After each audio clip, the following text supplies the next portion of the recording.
harapkan dalam keadaan sehat walafiat, karena kita senantiasa bersama-sama ya selalu mengingatkan agar kita tetap menjaga kesehatan diri sendiri.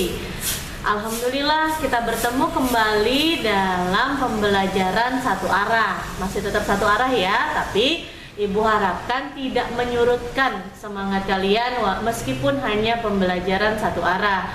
Tetap konsisten, bertanggung jawab dalam belajar. Sebelum memulai kegiatan kita di pagi hari ini, marilah kita bersama-sama berdoa berdasarkan keyakinan masing-masing. Ibu pimpin doanya ya. Berdoa dalam hati, mulai. Berdoa selesai. Nah, setelah berdoa, Ibu anjurkan kalian melaksanakan kegiatan yang sering kita lakukan setiap harinya di sekolah pada beberapa waktu lalu, seperti tadarus ya, kemudian sholat duha ya, agar meskipun kalian berada di rumah, aturan dan kebiasaan baik tetap kalian lakukan di rumah ya nak ya.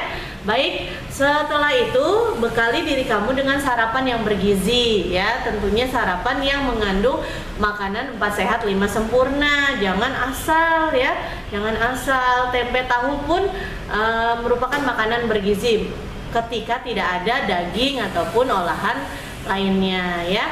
Lalu istirahat yang cukup. Istirahat yang cukup. Baik, kita fokus ke pembelajaran. Siapin bukunya, buku tema, kemudian buku tulisnya ya. Ibu tunggu. Ya, yuk kita belajar kembali. Pembelajaran kedua. Setelah beberapa waktu lalu Bu Ira sampaikan tentang pembelajaran pertama berkaitan tentang kewajiban kita sebagai manusia ya, di mana kewajiban kita terbagi menjadi beberapa. Satu, kewajiban kita di lingkungan rumah, kewajiban kita di lingkungan masyarakat, kewajiban kita di lingkungan sekolah, dan kewajiban kita secara luas di negara kita ya, yang harus kita laksanakan dengan penuh tanggung jawab. Sudah dibaca, sudah dikerjakan pembelajaran satunya? Mudah-mudahan sudah dikerjakan dan dengan tertib ya nak ya, dengan tertib. Sekarang kita ke pembelajaran kedua. Di pembelajaran kedua di halaman 7 ada teks ya, ada teks yang harus kamu baca secara berurutan, kemudian dicermati kalimat demi kalimatnya, paragraf demi paragrafnya, agar kalian menemukan informasi penting dari setiap bacaan yang kalian baca. Nah, Bu, apakah informasi penting itu sama halnya dengan kita mencari ide pokok? Tidak jauh berbeda, hanya informasi penting ini biasanya kata-katanya ini menyebar di setiap paragraf. Jadi kalau ide pokok atau kalimat utama kan hanya ada di awal atau di akhir, sedangkan informasi penting kata-katanya itu menyebar ya, bisa ada di awal, tengah, dan akhir, dan bahkan bisa ada di ketiganya. Jadi kalian cari informasi penting, bukan menyalin, mencari informasi penting. Di sana ada bacaan tentang bagaimana menunjukkan bahwa kita peduli terhadap lingkungan. Nah, Kampung Rawajati memberikan contoh yang baik bagaimana kita peduli terhadap pelestarian lingkungan. Dimana ini Ibu hanya bahas umumnya saja ya, dimana di Kampung Rawajati ini masyarakatnya, warga kampungnya diarahkan, dibimbing untuk bisa memilah dan memilih sampah organik, anorganik, dan B3, sehingga dari rumah pun mereka sudah memiliki 3 tempat sampah, agar nantinya ketika dibuang ke dalam pembuangan sampah besar tidak perlu kesulitan, kerepotan untuk memilah-milih ya. Itu bisa kita terapkan di dalam rumah kita masing-masing. Kalau belum bisa 3 bak, 2 bak, anorganik dan organik, agar nantinya bahan khususnya anorganik yang tidak mudah terurai dapat kita manfaatkan ya, sampah-sampah tersebut menjadi barang-barang yang berdaya guna pakai. Seperti kalau kalian melihat beberapa penayangan acara di televisi ya, ada beberapa acara yang bermanfaat di mana mengolah sampah menjadi barang berguna pakai seperti menjadi taplak ya, menjadi lampu hias dan sebagainya.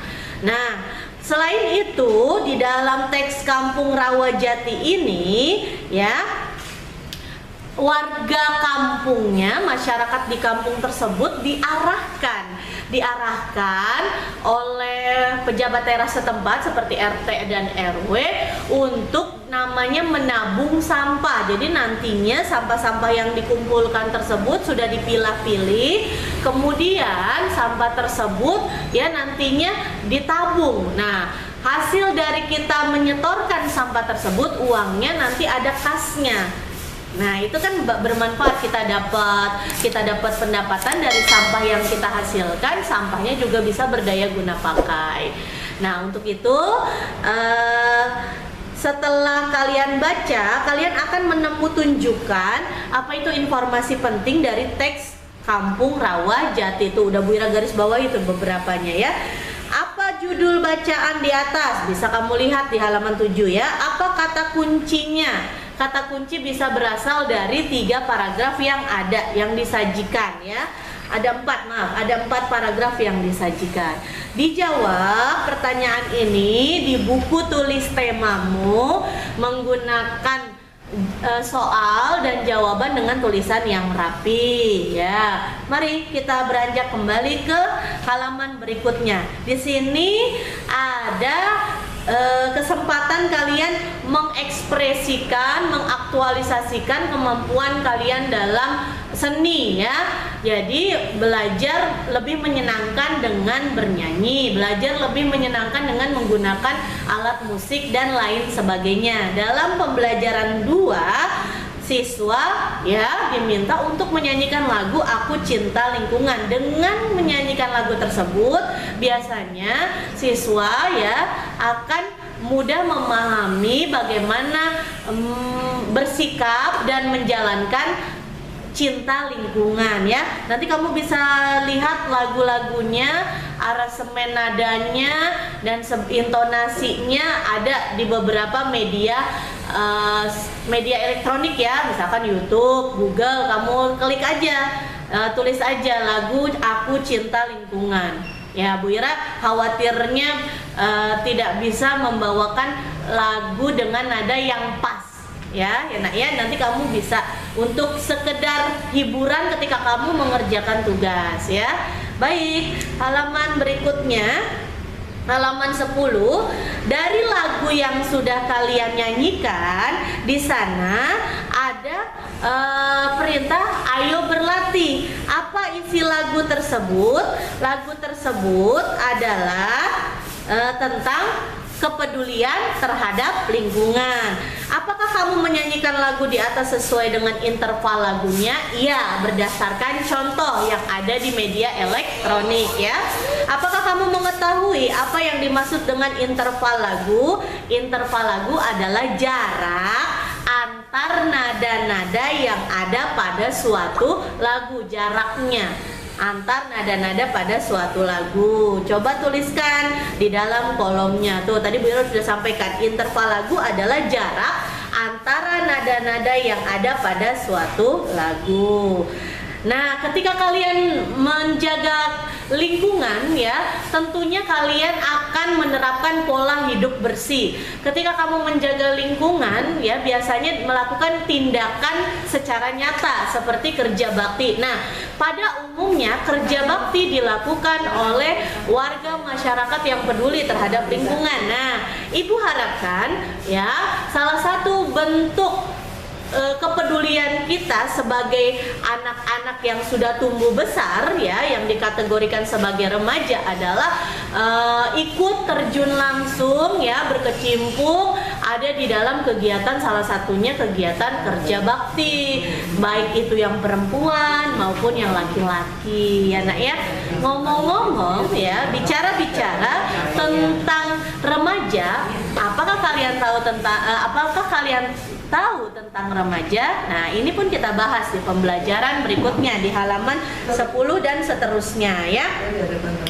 Manusia manusia ya berkembang biak. Sebelum kita membahas tentang manusia, kita flashback lagi, kita ingat-ingat lagi pada pembelajaran di semester 1 bahwa ciri-ciri makhluk hidup itu terbagi menjadi beberapa macam. Ada tumbuhan, ada hewan, manusia, dekomposer dan lain-lain.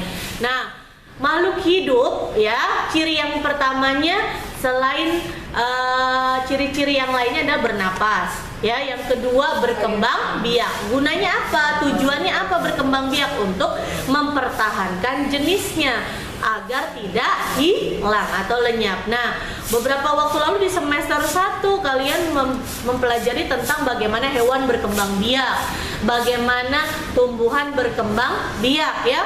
Nah, sekarang di semester 2 kalian mempelajari tentang manusia dan keseluruhan komponennya.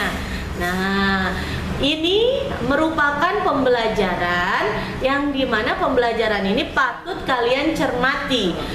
Ini bukan hal tabu yang harus ibu bahas agar nantinya ilmu yang sampai kepada kalian adalah ilmu-ilmu yang dapat kalian manfaatkan dan kalian dapat bisa ya menjaga diri sendiri ya. Sebelum itu kita lihat ya, manusia berkembang biak ya, berkembang biak dengan melalui proses perkawinan, pernikahan ya. Nah, setelah mereka melakukan pernikahan ya, nantinya akan ada yang disebut dengan proses fertilisasi. Apa itu proses fertilisasi? Adalah proses bertemunya sel sperma yang dimiliki oleh laki-laki dan sel telur ya yang dimiliki oleh perempuan, kemudian melakukan pembuahan di dalam tubuh perempuan. Nah, pembuahan itu disebut dengan zigot. Zigot menempel di rahim perempuan ya, kemudian nantinya menjadi embrio ya. Nah, tidak ibu bahas secara keseluruhan pada fase tersebut. Nah, ketika manusia lahir, manusia mengalami beberapa fase kehidupan. Fase yang pertama adalah balita ya, balita dari 0 sampai 5 tahun, balita dan batita biasanya 0 sampai 5 tahun. Kemudian beranjak dari 5 sampai dengan 13 tahun atau 12 tahun itu namanya anak-anak. Nah, pada usia kalian 12, 13, 14 ini memasuki fase yang ketiga, yaitu fase remaja. Ya nak ya, fase remaja, di mana fase remaja ini memiliki ciri-ciri yang berbeda dibandingkan fase-fase sebelumnya. Ya, memiliki ciri-ciri yang berbeda, nampak maupun tidak nampak, kelihatan ataupun tidak kelihatan. Nah, kemudian fase remaja ini ditandai dengan yang disebut dengan masa puber atau pubertas, di mana masa puber ini adalah perkembangan manusia dari anak-anak menjadi remaja, dan tingkat perkembangannya disertai dengan matangnya atau sudah siapnya alat reproduksi atau organ reproduksi pada diri anak-anak yang jadi remaja tersebut ya.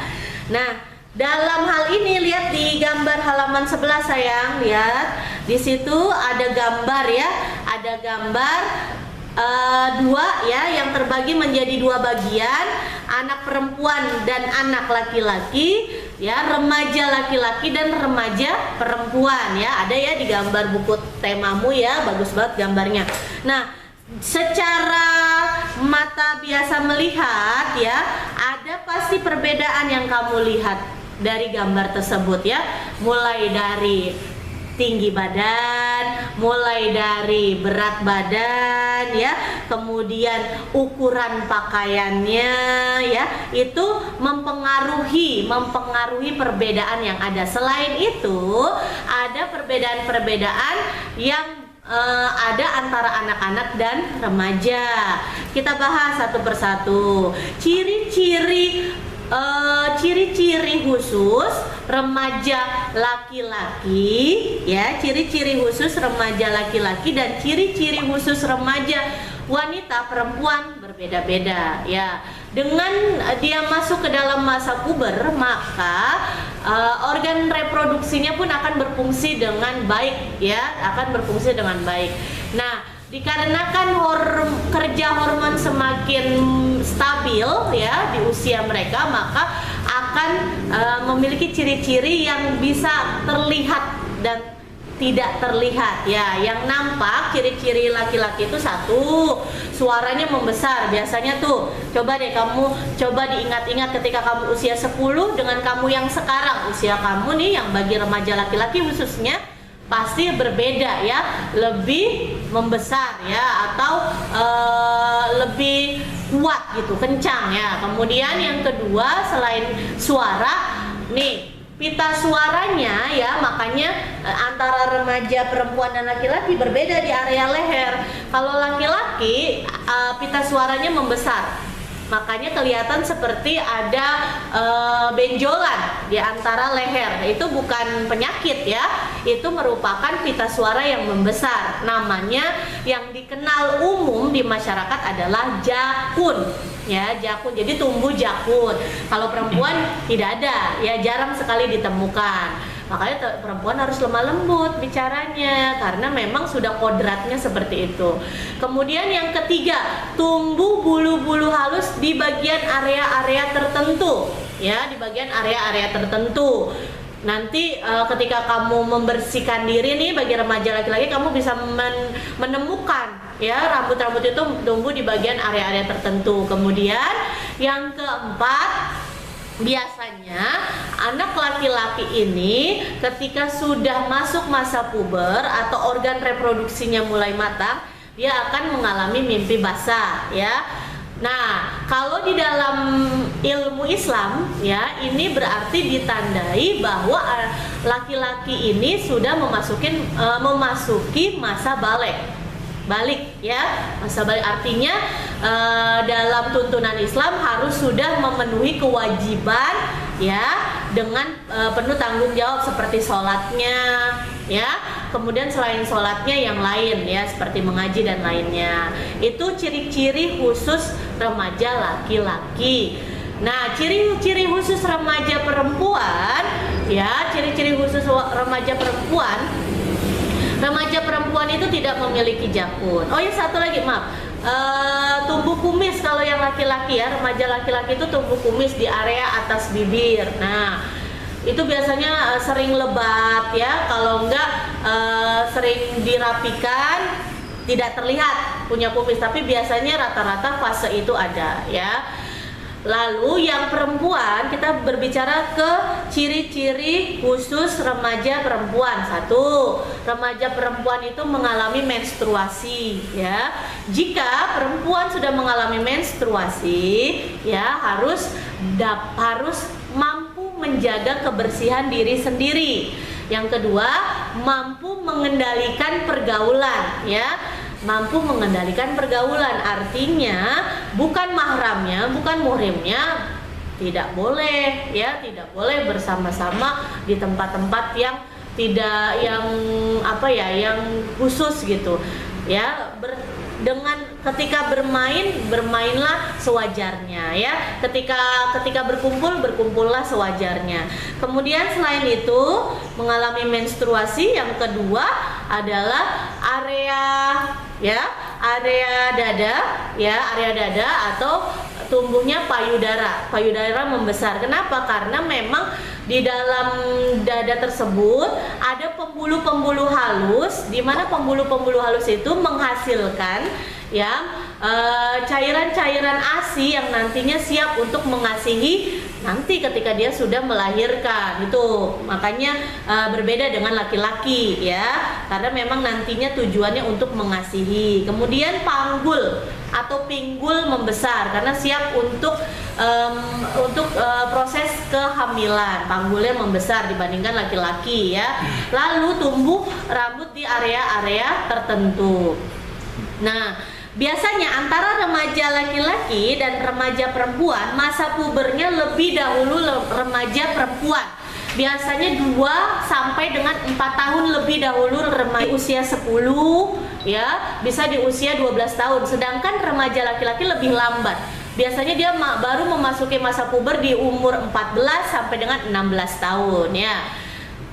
Nah, salah satu yang sering sekali kami amati sebagai orang dewasa ya, sebagai orang tuamu di sekolah nih, mulai muncul rasa kesukaan terhadap lawan jenis. Itu salah satu jenis, itu salah satu contoh bahwa kalian sudah menjadi remaja, sudah memasuki masa puber. Tapi tentunya bila kita berdasarkan kajian Islam, namanya berpacaran itu tidak dibenarkan ya nak ya. Iya, tidak dibenarkan. Berteman aja, banyakin teman ya, banyakin teman agar wawasan kamu, ilmu pengetahuan kamu bertambah. Jangan ya mencari hal-hal yang sifatnya nanti merugikan diri sendiri ya. Gapai dulu masa depannya, belajar tekun, raih mimpimu ya. Nanti kalau udah dewasa ya, kamu sukses ya, baik itu yang perempuan maupun yang laki-laki, bakalan banyak yang ngantri ya sayangnya.